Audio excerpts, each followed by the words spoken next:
Okay. We'll begin our second meeting of the night, which is the rescheduled meeting from July 3rd, 2017 of the Urbana City Council.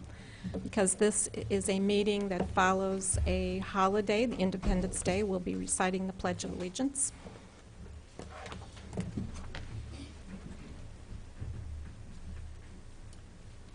Pledge allegiance to the flag of the United States of America and to the republic for which it stands, one nation, under God, indivisible, with liberty and justice for all.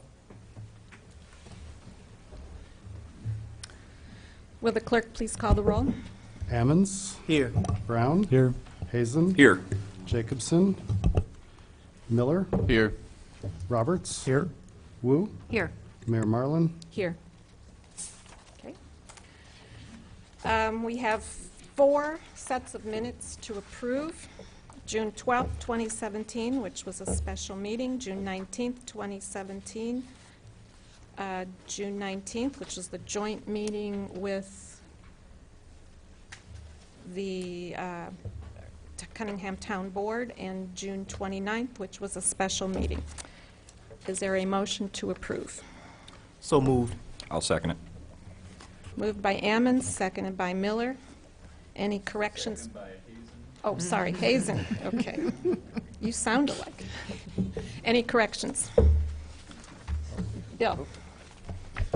On minutes for June 19th, page 3, at the bottom, when it talked about the change to the UBA budget, said would provide them with $7,000 cut in funding rather than a $7,000 cut.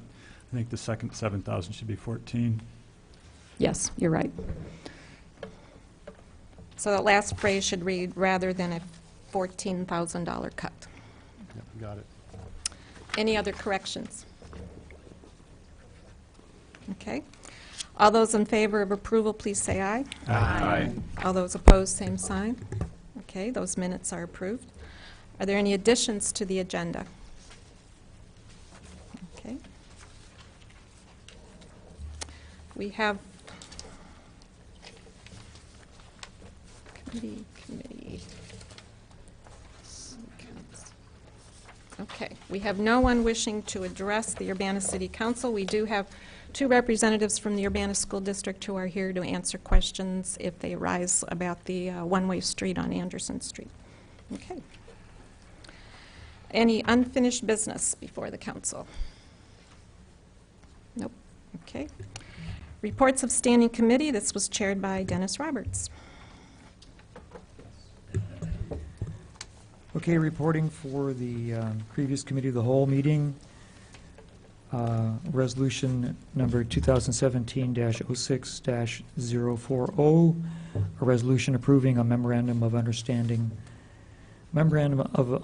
to participate in the ICJIA partnerships and strategies to reduce violent crime program, JAG grant number 414503. And for the committee, I move approval. I'll second. Moved by Roberts, seconded by Wu. Any discussion? Will the clerk please call the roll?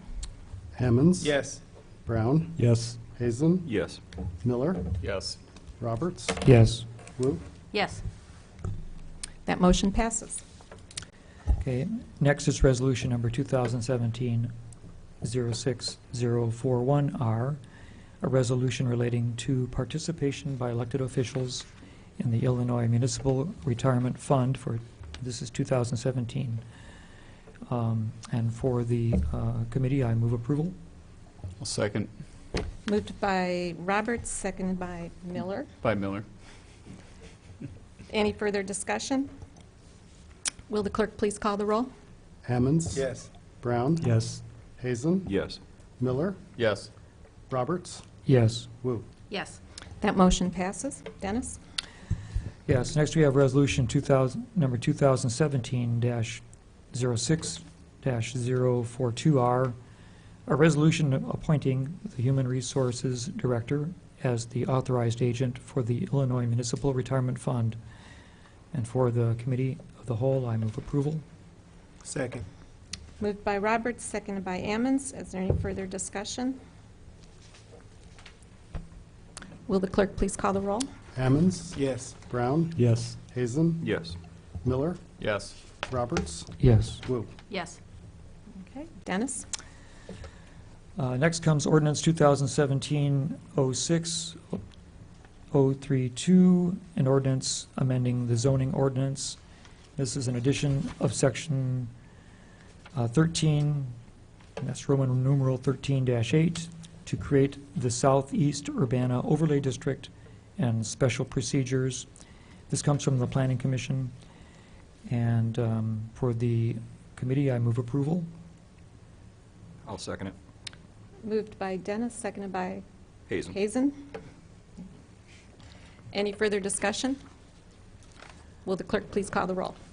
Ammons, Yes. Brown, Yes. Hazen, Yes. Miller, Yes. Roberts, Yes. Woo. Yes. That motion passes.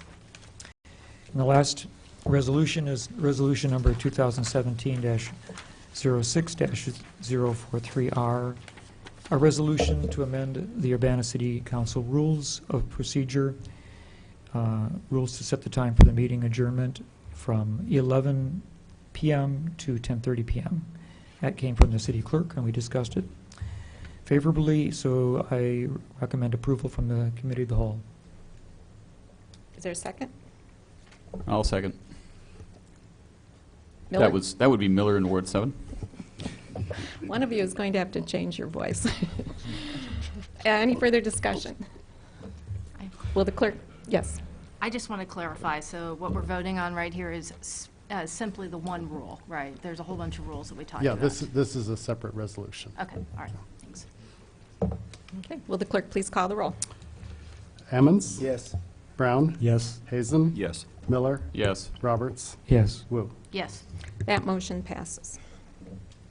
And that concludes reports of the committee. We don't have reports of special committees.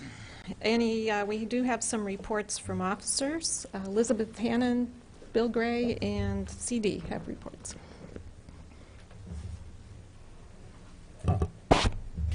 I just wanted to give you some updated information about the recent decisions, or, well, yes, the recently approved state budget and the implications for the city. In terms of income tax revenue, right now it looks as if there will be a 10% diversion of income tax revenue from local governments for fiscal 18 only. That will mean a loss of about $400,000 in revenue this year, although I am concerned that at some point that could become permanent. Having done it once, it seems like perhaps an easy target for the next budget. As a means of compensating for that reduction in revenue, there is a proposed acceleration of payments of income tax revenue to municipalities. The acceleration will be about 2 months' worth of revenue, which should make things about even, but that will only occur if cash flow allows. Since we all know that the state has a $15 billion backlog of bills, I'm assuming at this point that cash flow won't allow for that acceleration of payments. There was also imposed upon municipalities a fee for collection of sales tax revenue, which is 2% of all sales tax revenues. That will cost the city about $186,000. I'm still trying to find the detail in the 750-plus page bill to be sure that it includes both state and home rule, but my assumption at this time is that it does. As you know, well, as you probably know, there was no action on the property tax freeze bill, but that issue is still out there. It's not done. It could come at any time. The last version of the property tax freeze that I looked at, there was a potential for the 4-year freeze to cost the city $900,000 annually by the 4th year of the freeze. And that also assumes that there would be no increase in pension contributions. So that would be a large hit on the general fund. The good news is that the state also approved increases in the 911 fees, which will go to METCAD, and ultimately that budget is determined by the METCAD Policy Board, but we should see down the line here somewhere some reduction in the city's cost to fund METCAD. The details, again, will be determined by the METCAD Policy Board. And finally, we have received our sales tax revenue for July, and actually for the first time in a year, it is a slight increase over the same month a year prior. However, at this point, I expect that all of that increase will be taken up by the 2% collection fee that the state is imposing upon us. So it looks a little bit better than it has for quite some time, but I'm not sure that we're really going to see a gain in revenue there. So that's a quick summary. If you have questions, I'm happy to answer them. Jared? So, what fiscal year are we expecting to see something with METCAD? Not this one, right? Well, the FY18 budget is already approved, so I think to see a change in the current fiscal year would require the board to amend the budget and change the formula for the agency contributions. That's Gotcha. possible, but there's probably going to be some lag time in terms of them actually starting to see the increased revenue as well. So I'm thinking not this year, probably next year. Okay, thanks. Any other questions? Mary Alice? So it seems to me that there's about a $600K hit on the general fund, is that correct? Yes, assuming we don't receive those extra 2 months of income tax revenue this year, yes. Okay, and what would that put our general fund balance at, based on the, Oh, I haven't actually done that calculation yet. I was trying to sort through the bills and determine what was happening, but it will be significantly lower than what we expected when we approved the budget. Yeah, but often as well, I'm going to say that forecasting revenues is a tricky business. I'm never exactly right. I do my best. So it's possible that some of that will be offset maybe by some unexpected increases in some other revenues. We don't want to count on that because I think the estimates overall are reasonable. But Any other questions? Thank you, Elizabeth.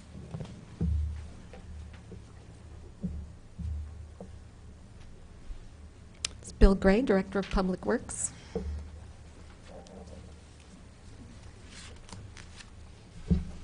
Thank you, Mayor. A few updates. With the passage of the budget, 3 Urbana projects that were on hold last week have resumed this week. The most significant is the MCOR Green Street project. We lost a week of construction. We do have concern because every day counts in getting that project opened up before the fall semester starts by working Saturdays, longer hours, and hopefully good weather. We hope the contractor hopes to make that, but there is a concern and a legitimate ask for extended working times to finish that project. The Lincoln Avenue project has started back up this week, so that's good. They may be pouring next week up there. The Airport Road project by Cunningham Avenue also has started again this week, so that's all good news.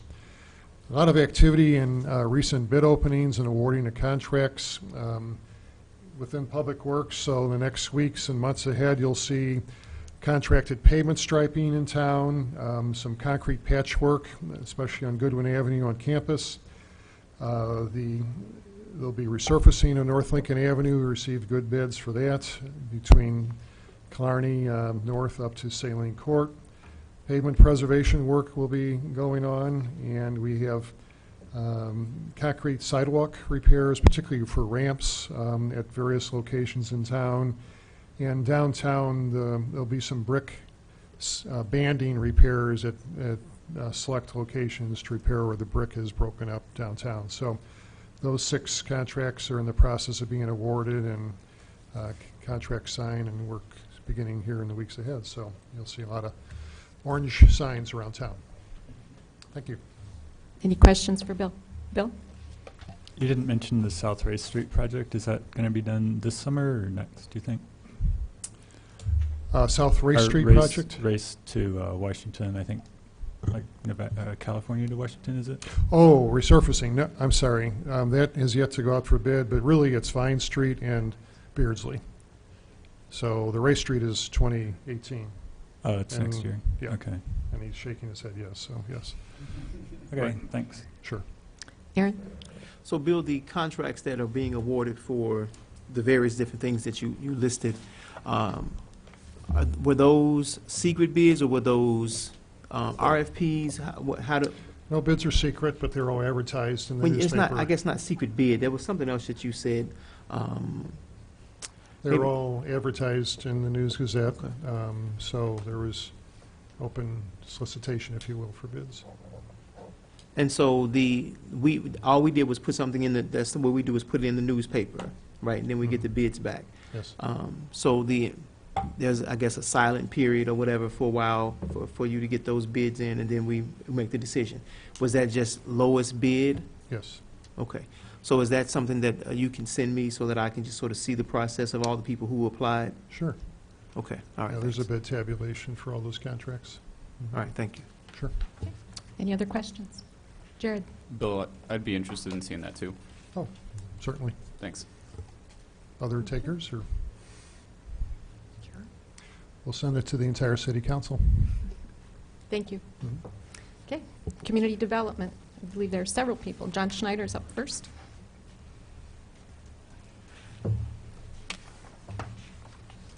Good evening. Just want to let everybody know of the accomplishments of our staff. Oh, sorry. The accomplishments of our staff, Libby Horwitz, Chris Marks, and Matt Regic, have each recently passed the exam to qualify for membership in the American Planning Association's Professional Institute, American Institute of Certified Planners, AICPs. So they will be, they're not yet certified. They get the official certification in the mail, but once they have that, they can put those letters behind their name and move forward with that. Our newest housing inspector, Dennis Pelmore, has passed the exam for certification as an international property maintenance and code inspector. New employees usually have a year to do that, and he's done that in less than 6 months. And our housing inspector, Nick Hansen, who is already certified as property maintenance, has passed the exam for certification as International Residential Code 1 and 2 family inspector. Also, the city will be hosting the Department of Housing and Urban Development for a coordinated grantee meeting at the Civic Center on July 17th and 18th. HUD grantees from the region will be sending representatives to participate in the day-and-a-half or 2-day-long program. They will have working group meetings on CDBG, home, and emergency services grants. HUD will also be presenting a regional model for assessment of fair housing. And one of the highlights under the coordination and community development efforts, HUD will be highlighting the Urbana Habitat for Humanity blight reduction program, the cooperation that existed there and the success of that program. So with that, I'll turn it over to Brandon for the business and development update, if nobody has any questions. Okay, good.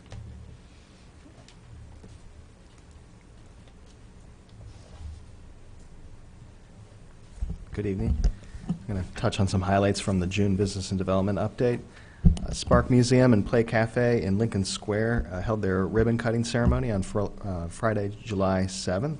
And they've been open since June 24th, but it's a great new business in Lincoln Square, attracting a lot of families and children, a lot of activity in the mall. In addition, U of I graduate and Chicago-based artist Justice Rowe is creating a mural in the High Court of Lincoln Square. If you haven't seen it, it's an exciting addition, vibrant addition to the High Court area. And there's also a crowdfunding campaign for community members who want to support the expansion of that mural. Also downtown this month, we had a number of new music-related businesses open. First of all is Blackbird, the new nightclub created by the owners of Crane Alley and the Canopy Club. That's at 119 West Main. They opened on June 30th. And the outdoor seating area looks really great as well. If you haven't even walked through it, you should really check it out. In addition, Hat Pineapple opened in CoLab. It's a musical collective and also do sound production. And then earlier, I think the prior month, we had Typewriter Audio, which is another CoLab business, and DLNZ Productions. So we've had 4 new music-related, 1 venue, 3 businesses open in the last couple months. So hopefully we can keep that going and have our downtown be known even more for a scene for arts and music. If you haven't had a chance already, there's a lot of great pictures of downtown that have been posted on urbanalove.com. That was work done by the firm Adjacency, which is based in CoLab, that the city hired to help promote our downtown area, and those photos are free to use. Also, Red Bicycle Ice Cream opened out at the Pines. I think we're going to have a ribbon cutting for them in about a week. They feature small batch ice cream that's produced on site, made with Kilgus Farmstead Dairy. So, again, a lot of exciting activities downtown and out at the Pines. A couple more things here. We have announced the hiring of a new public arts coordinator.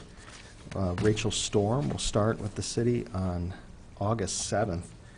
She has worked as the Women's Resource Center's assistant director for the last 8 years on campus. And she's also managed her own local arts programs for the last 6 years, including Out of the Mouths of Babes, where she works with youth over the summer to produce their own radio show, and also Girl Radio Incorporated, where she works with young women to do similar media programming.